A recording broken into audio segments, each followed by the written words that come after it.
At dito naman sa nagsasabi na mag-gloves daw habang gumagawa ng tinapay or nagmamakina. Ito, panoorin niyo po mga sangkay kung paano magmakina. Malagkit po itong ating masa. Wala po akong gloves ha, dahil hindi po pwede talaga na akong mag-gloves. Ito, panoorin niyo na lamang po kung uubra ba talaga yung gloves kapag kayo ay nagmakina ha. At isipin niyo rin kung gaano kadelikado kapag tayo gumamit ng gloves habang tayo nagmamakina. So, bali itong ating dalawang baka na ito, is solid to. Pag pumasok ang inyong kamay dyan, ewan ko na lang po kung anong mangyayari sa kamay nyo. Okay?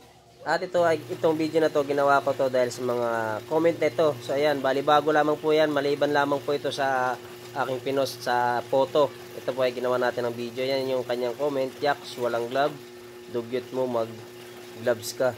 So ayan. At ito pa isang comment, mga Lodi, Kuya, Sir, Boss, alam nyo ba marami ang nakakapanood sa mga vlog nyo, Baker? Hindi po kayo gumagamit ng mga gloves. Pagkain po ang hinahawakan at ginagawa nyo. Dapat po naka-proper PPE kayo. Good luck po sa inyo at God bless. At ito pa isang comment. Masarap yan lalo na wala kang gamit ng gloves. Vitamin talaga yan, boss. So bali marami po ito sila, ano. So ito pa isa nag-comment. Gamit po kayo ng gloves po para malinis po ang gawa nyo na tinapay at tangkilikin ng mga bumibili na tao ang tinapay nyo. Hindi ko naman sinasabi na marumi ang gawa nyo na tinapay para safe lang po ang mga kababayan natin na nakakain. Thank you sa understand. At ito pa isa, bali sila lang muna.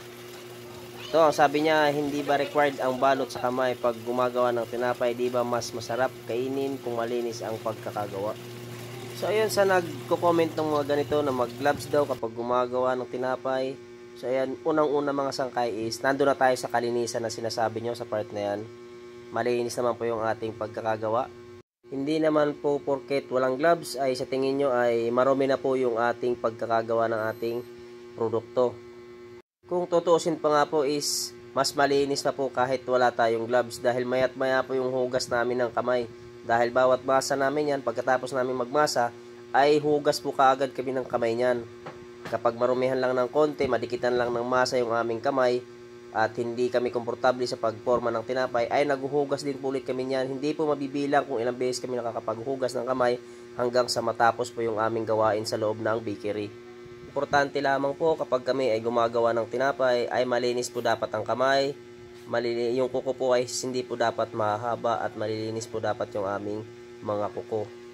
At isa sa pinakadelikado mga sangkay, kapag kayo nagmamakina ay hindi po talaga pwede na kayo ay mag-gloves dahil yung plastic or gloves po ay madikit po yan dito sa ating masa. Paano kung dumikit yan at may samang yung kamay dyan sa pag-ikot ng mga bakal na yan, ay yari talagang yung kamay dyan sangkay.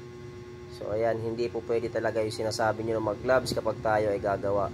Maliban na lamang po kung luto na yung ating produkto, yun, dapat po ay naka-gloves na tayo. Hindi po natin pwedeng hawakan ng produkto na luto na nang wala tayong gloves. Okay?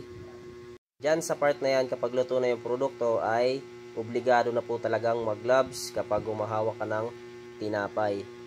So ayun, sa mga nagko-comment na dapat mag-gloves kapag nagpuporma ng tinapay or ganito, nagmamasa ng tinapay, sana mapala sa inyong video na to. Sana mapanood nyo yung video na to kung paano magmasa ng tinapay gamit yung ating makina, kung gaano kadelikado.